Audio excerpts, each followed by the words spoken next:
que vai acontecer aqui. Hoje eu vivi uma situação também de uma pessoa que me procurou, até foi lá na Unital mesmo, uma menina com sofrimento bastante agudo, está vivendo uma situação difícil em casa. Uma pessoa parente foi presa numa situação de desvio de dinheiro, enfim, uma situação extremamente difícil para a família. E ela estava me dizendo assim: padre, como é que eu posso entender que num momento como esse, em que essa pessoa que a gente ama está presa, a gente sinta ao mesmo tempo ódio e pena? Como é que nós podemos organizar o sentimento dentro de nós? Primeiramente, a gente precisa entender que ódio e amor é apenas o avesso, viu? Não tem muita diferença, não. Ele se manifesta em situações e de formas muito diferentes. Mas geralmente a gente só odeia quem a gente ama. E geralmente a gente só ama quem a gente odeia também de vez em quando. É aquele misto, né? Que você percebe que o limiar é muito estreito. As pessoas com que você não ama, você é indiferente. Uma pessoa quando faz uma coisa muito errada e você ama aquela pessoa, por mais que você reprove aquela atitude, e aí está o ódio, meu Deus, como é que ela pode fazer isso? É a nossa reação. Se você pudesse, você pegaria e batia naquela pessoa para ver se ela iria aprender a viver diferente. Mas no mesmo momento em que você está sentindo essa raiva toda, você sente aquele sentimento de querer acolher, de querer trazer para você.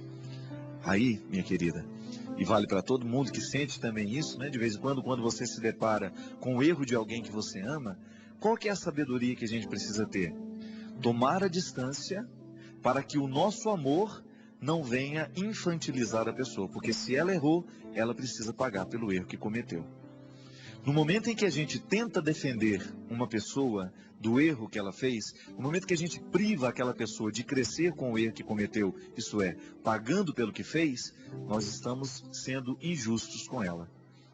Muitos pais, muitas mães erram na educação dos filhos no momento em que querem privá-los de qualquer forma de sofrimento.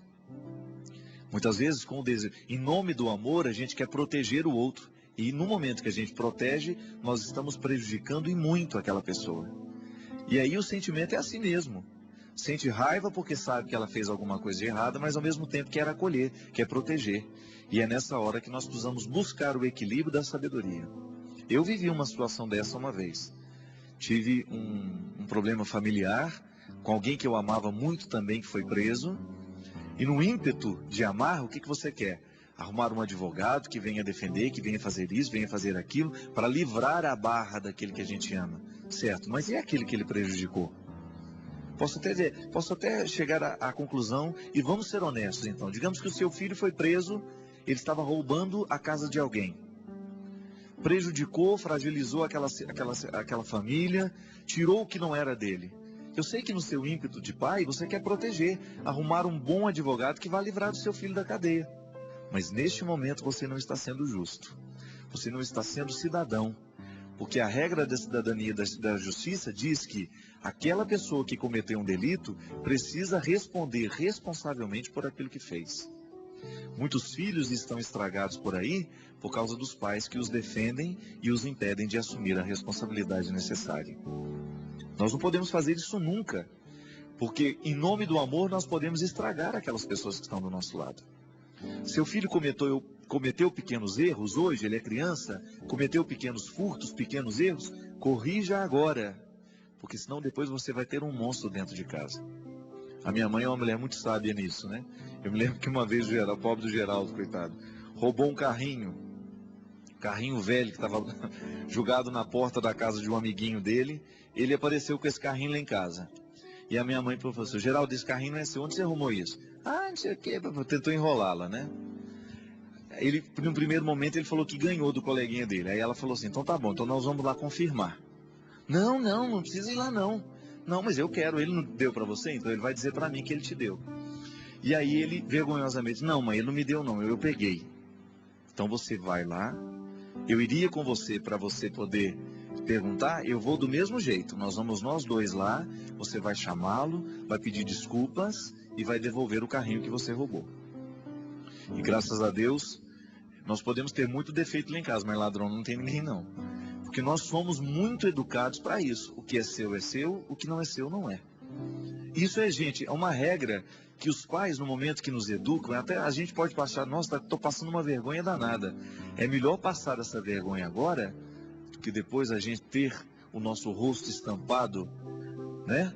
Nas notícias do Brasil, hoje você vê cada dia mais, a cada dia uma surpresa. O Brasil vive aí 2, 3 meses de investigação de um determinado plano, depois daqui a pouco já tem uma outra investigação de outra quadrilha responsável por isso.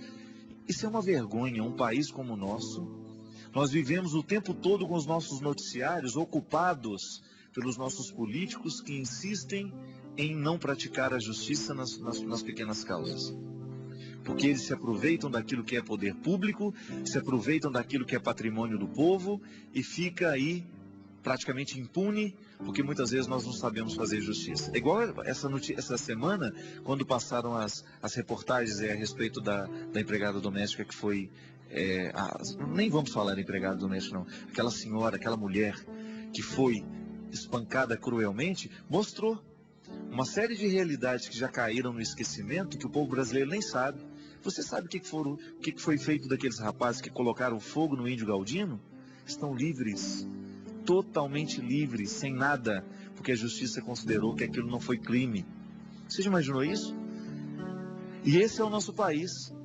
Esse é o país que nós vivemos, esse é o país que nós comungamos, que trazemos para dentro de casa muitas vezes e reproduzimos nos pequenos gestos. Porque se a gente é injusto nas pequenas causas, se a gente rouba nas pequenas causas, nós vamos começar a roubar nas grandes também.